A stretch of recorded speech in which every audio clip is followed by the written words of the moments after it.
talking. As I said before, it's been 9 years since the 5th one and 26 years since the first one. I figured it'd be good to have a little conversation on how I got into Metal Gear. Because 5 was like the one that pushed me to play even more when I saw that E3 trailer.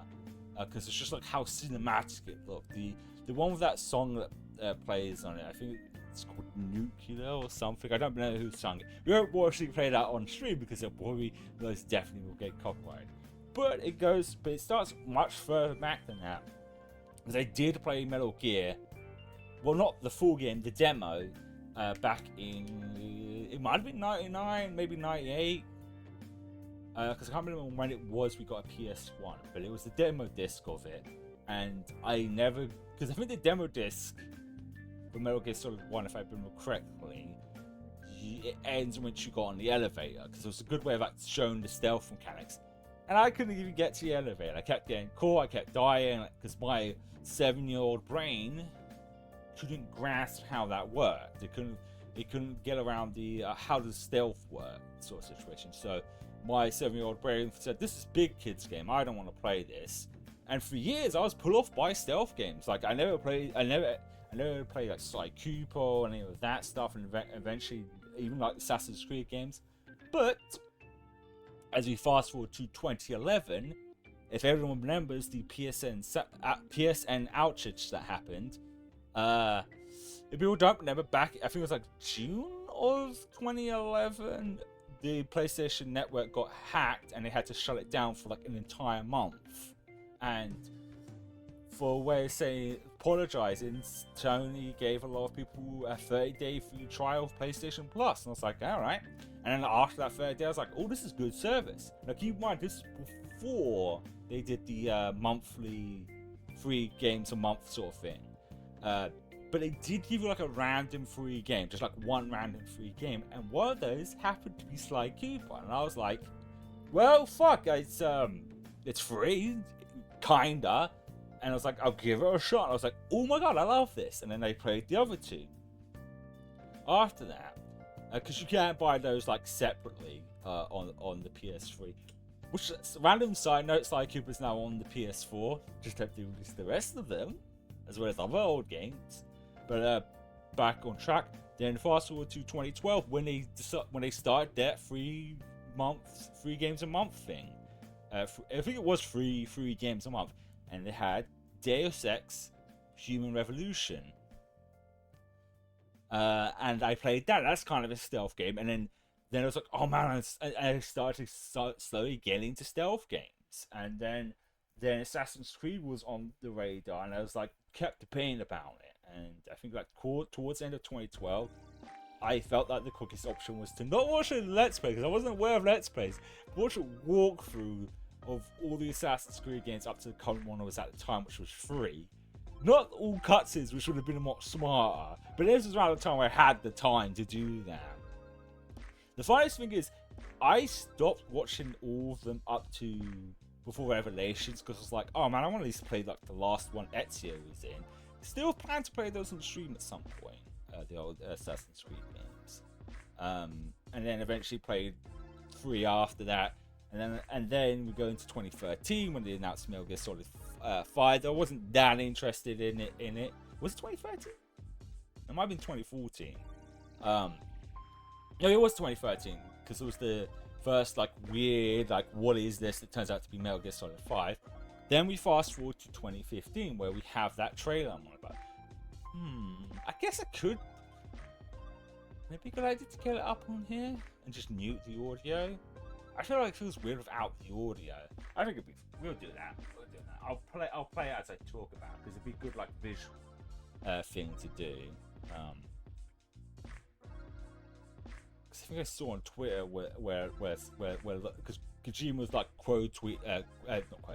retweeting a lot of this stuff, so it might be let's see if I can find it and we can just play that up on the background where I talk about that trailer. Where are you?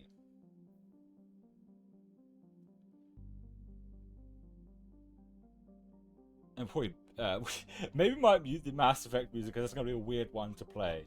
It shouldn't take me too long to find it. It wasn't that long ago. I think, is this it? Yeah, this is it. Okay, here we go. Screen that. The order. I might mute the Mass Effect music because that's a weird kind of music to have playing background. And it was, hang on, just switch over to here. I want to explain it because there's no doubt in my mind. Yeah, there it is. This is, I'll just go with that. It's going to be distracting as well. Damn it, cat cam. There we go. Might move myself a little bit. No, that's not. I'm not moving that. That. Damn it. Why is it on OBS when I select something it doesn't select it properly? I hope this shows up good enough on here. We'll mute that because it has music playing. But it was this trailer that basically convinced me the most to play Metal Gear. I would, like I said, I would play the music on this, but the song sounds like it might be made for this trailer, but it also sounds like it could be actual, like, copyrighted music. Actually, we might actually minimize it because it might fit better on here if it was like this. Yeah, that looks a lot better. This trailer was just like, just look at it, like how well edited. I mean, it was edited by Kojima himself. Just how well edited it was. It was just like a movie, and I was like, holy fuck, I want to play this. But because it was the 5th entry, I was like, I have to go play the other ones, and that was a hard debate because it was like old games don't age very well. A lot of them. So, like, through the rest of 2014, I kept going backwards and forwards because it also meant I'd have to plug in my PS3 at the time because obviously, at the time when this came out, the old games weren't playable on current systems or even on PC. So the only solution was to plug in my PS3, and I was just like, at the beginning of 2015, I was like, fuck it, let's play through all of the Metal Gear games leading up to 5. I remember 5 was meant to actually come out in June. When I saw it got delayed to September, I was like, yes, because there was that debate if I was going to be able to finish them before Metal Gear Solid 5 came out. And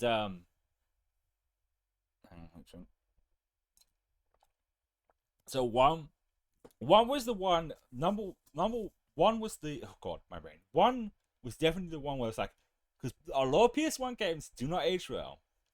A lot of them do not age well, control wise and voice acting. But as I said, we finished it last week. Metal Gear Solid 1 still holds up to this day. The controls aren't perfect, there is still some issues with it, but it isn't unplayable. It isn't like, oh, I can't play this. And the voice acting being amazing, because like if anyone's surprised, like just look at most PS1 games. I think the classic example is the original Resident Evil games. Some of the most like cringy and like emotionless fucking voice acting you ever seen, but not Metal Gear Solid 1. And then that's still being cinematic. Like all this was like, this trailer is what pushed me to go, hey, I want to play the Metal Gear franchise now. And I love them. It's just like, all of them have aged very well, in my opinion. Even this 9 years old, and look at this, it still looks amazing. Like, just the story, even the gameplay, because that's the other thing with games that's hard to like get right, is sometimes some games gameplay can be really good, but story isn't much, or other way around. But Metal Gear managed to always nail both with really great story and really fun gameplay. The only sad thing about Metal Gear Solid 1 is still the fact that there was like a third act to the game and it was never put into the game. There's like, even like, there's on YouTube, or like the some like the concept art, even like a half finished cutscene. It was one of those, like, it was such a shame of those things, because even like the Ground Zeroes thing they did was never meant to be like released like that. It was meant to be, Ground Zeroes wasn't meant to be a standalone thing. It was meant to be the intro to this, but Konami was like, hey, we need this out now, put a part of it out. Well, let's just hope the Konami then isn't the same Konami today, because there's also the Metal Gear Solid 3 remake, which I'm still optimistically hopeful about it. Like, it's Konami, who hasn't put out a decent game in I mean, if you don't count this, if you count Survive, Metal Gear Survive, which a lot of people really don't, that was 6 years ago. So yeah, I really do hope that that three comes together. The remake that is. Like I would have the audio. One also side note, I wish I could sing, but if I could, the song that's in here that I can't play because it'll get copyrighted is probably one of the songs I'd love to do a cover of. Uh, uh, oh, it was called Nuclear. But yeah, I think I've if the future, the one thing I would say though, if the future of the franchise is just remakes, that's fine by me because I can't see anyone want to continue after Kojima. I can't think of a good example of of um of trying to continue after Kojima. I guess it'd be like if he was continuing. Well, it already happens with movies where someone tries to continue after someone else, a person's work. No one's going to want to do it. No one's going to want to do Metal Gear 6. And I fairly doubt Kojima's going to come back. I know it's been like 9 years since his split from Konami. Maybe he might. I don't know. I mean, he's working on a lot of stuff at the moment. You know, there's Death Stranding 2. There's the Xbox game he's doing. But if the future is just remakes, I'm fine with that. Like, even though those games still hold up very well, in my personal opinion, if what we get is like just like prettier versions um of the games. But one thing I'm still wondering, why three? Because my logic is they might be doing them chronologically. Because apparently three's gameplay is more like five's, and five is one of the ones that people says has the best gameplay. Because if it was a complete story wise, five wouldn't have been my favorite, but it isn't, so it's still three. That's probably why they're also remaking three. But it's an interesting thing. It's the idea to go chronologically, but make sure the gameplay consistently stays the same throughout the ones. Because you can't really play those games chronologically, because the gameplay wildly changes between each ones. But yeah, that's kind of on how I got into Metal Gear. So now I'm